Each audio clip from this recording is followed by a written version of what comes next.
Estamos quase no fim do período da Quaresma e na reportagem especial desse sábado você vai conhecer algumas lendas e causos que já fizeram parte dessa tradição. Mula sem cabeça, alma penada, lobisomem, eles já assombraram a infância de muita gente. Essas lendas surgiram no período em que a Igreja Católica começou o processo de catequização entre índios e negros, mas até hoje estão no imaginário do brasileiro. Acompanhe.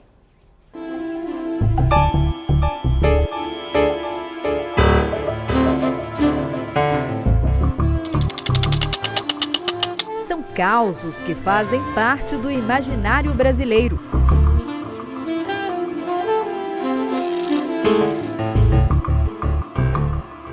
Uma história que me marcou muito foi do capataz da fazenda, um senhor muito antigão, já com seus mais de 90 anos, o Timisaé, que disse que quando ele não respeitou o horário da chegada da meia-noite na fazenda. E quando ele estava na encruzilhada da próxima fazenda, um grupo de assombrações chegaram e o levaram para um lugar ermo. Ele só acordou de manhã. Mula sem cabeça, alma penada, lobisomem, personagens que assombraram seu Gilberto quando era criança.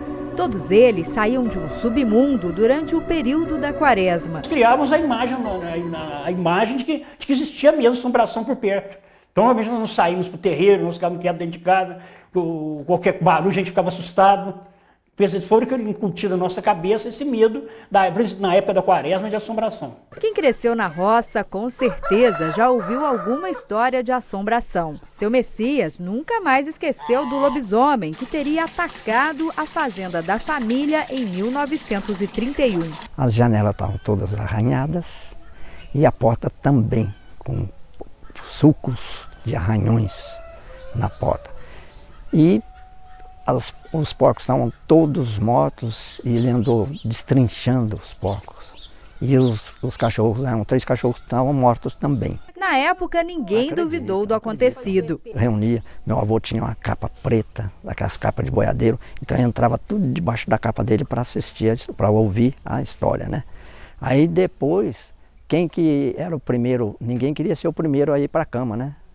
Todo mundo queria ser eu. Aí eu vou, mas se ele for, tem que ir junto comigo. Se fosse hoje, com certeza ninguém ia acreditar. Mas nas cidades do interior, esses seres amaldiçoados ainda têm lugar na memória de muita gente. Meus pais falavam que não podia sair no terreiro, que tinha alma penada, mula sem cabeça, lobisomem. E a gente ficava com medo, então ficava recolhido dentro de casa. Parecia que a Quaresma era escura, sabe? Era um tempo escuro, a gente não podia fazer nada, as crianças tinham que ficar quietinhas, podia brincar, não podia fazer nada. Essas lendas são tão antigas quanto o próprio Brasil. Elas surgiram no período em que a Igreja Católica começou o processo de catequização entre índios e negros. A criação de seres assombrados era uma forma de usar o medo para impor as regras de conduta da época. No caso da Quaresma, funcionou muito bem. Afinal, ninguém queria se arriscar. O melhor era ficar em casa, recolhido. Os missionários, digamos assim, eles se utilizaram desse instrumento, né, para fazer com que as pessoas, no tempo de Quaresma, nesses 40 dias, elas ficassem mais calmas, mais tranquilas, mais serenas, mais recolhidas, seguindo ali as regras que o catolicismo ele determina nesse tempo. Um período de reflexão, sem fazer nada mesmo. Na Sexta-feira da Paixão, os católicos evitavam varrer a casa, pentear o cabelo e ir a festas, por exemplo.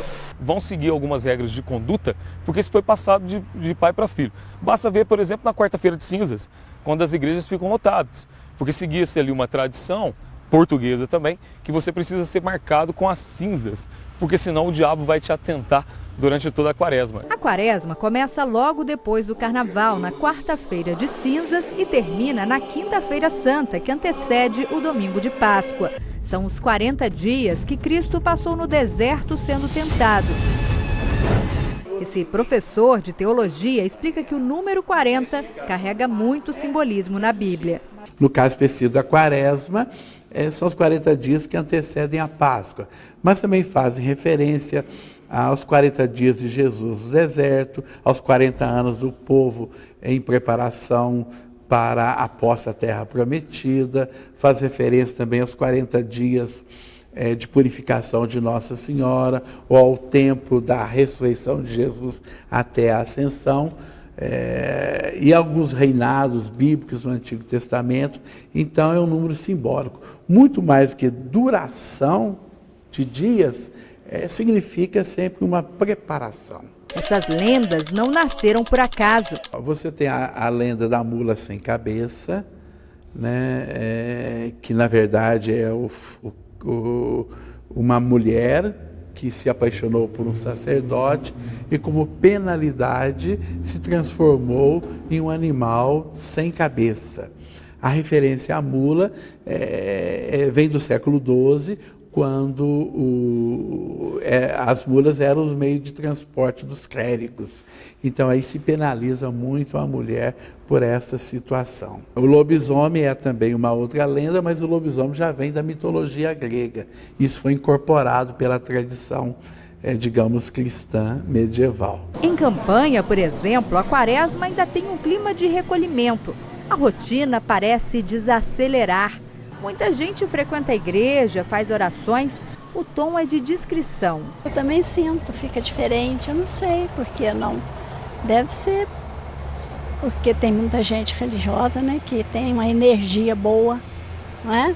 Esse comerciante, que é dono de um bar, conta que o movimento cai cerca de 70% durante esse período. Cultura religiosa da cidade, que é muito forte, então devido a isso o pessoal não sai. Devido à penitência, não comer carne, não beber a bebida alcoólica durante a quaresma. Então, devido a isso, o pessoal fica mais em casa. Na igreja, os santos são cobertos em sinal de preparação. O padre lembra que a quaresma é um período de mudança. É tempo de conversão, é tempo de mudança de vida. É por isso que em todos os momentos desse tempo de quaresma, a igreja procura colocar também dentro da quaresma o tema da campanha da fraternidade, para que a gente reflita também durante a quaresma a campanha da fraternidade. Para os mais antigos, as temidas lendas hoje já não causam mais medo, mas vão continuar eternas no imaginário do brasileiro. Todo fato que inventa você tem que ser respeitado pela maneira, ter um certo respeito por eles que nos contavam, né? E a gente criava essa imagem e persiste pelas nossas vidas, né? A gente sente falta, mas ao mesmo tempo você tem um sentido crítico, né? Fala, como que eu acreditava naquilo, né?